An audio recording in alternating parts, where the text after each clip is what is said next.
if there's no phase one deal by December 15th, Larry, and we're getting closer and closer to that date, what actually happens? What's the next step? Well, I wouldn't want to speculate on that. Look, on the one hand, as Secretary Mnuchin said, I think yesterday, there are no arbitrary deadlines in any of this. On the other hand, December 15th is a very important date because if the trade negotiations or the deal or the agreement is not complete, our current law would restore tariffs on a number of items, as you probably know. I don't know what the exact number is, 125, maybe 150 billion. So December 15th is an important date. There are no arbitrary deadlines, and we will wait and see. These, of course, are decisions that will be made by President Trump, depending on how the talks go between now and then, whether we have buttoned down all the buttons and whether it is a satisfactory agreement that is great for America. So it's an important date to keep an eye on, but I don't want this morning with you, I don't want to make any conclusions, and I don't want to mislead anybody. I appreciate that, Larry. So let's just talk about process just a little bit. There is the December 15th round of tariffs, and then there are the October ones that were suspended. Would the next move from the White House be to look back at the October round of tariffs that were suspended or move forward with the December 15th tariffs? How should we be thinking about this? I didn't want to speculate. It's all very hypothetical.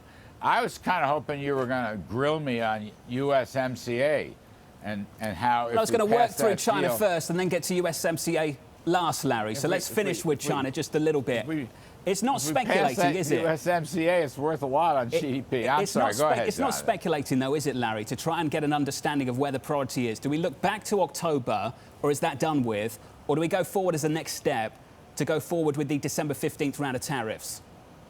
Well, look, it's a day at a time. You know, as I said, as you noted, we have certain markers in the process.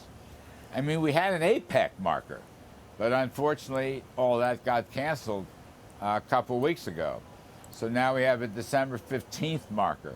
As I said, there are no arbitrary deadlines, but on the other hand, by current agreement and law, the president has suggested tariffs might be, I say might, be restored on December 15th. That's the arrangement. These are decisions that are up to the commander-in-chief. And he will make those decisions based on the available information, how the talks go between now and then. What's today, December 4th or December 5th? So we got about a week left, a little more than a week left.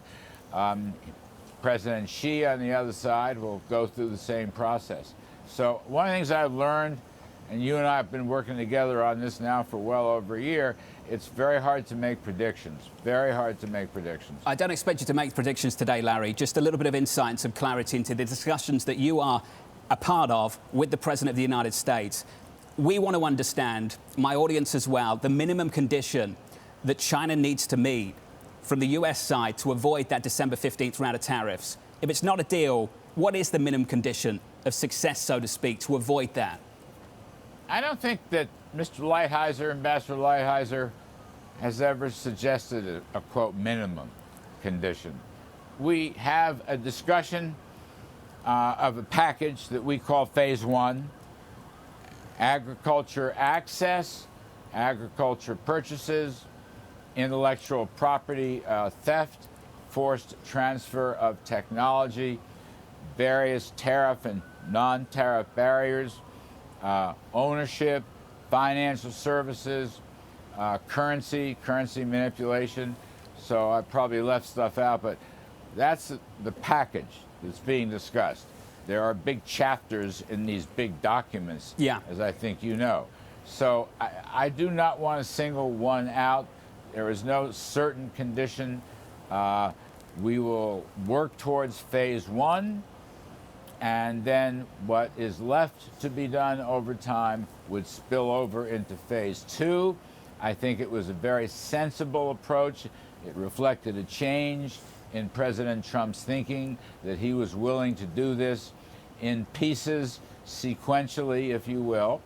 and phase 2 could well be out there. But I would tell you and advise you, there is no one single condition that would make or break the talks right now.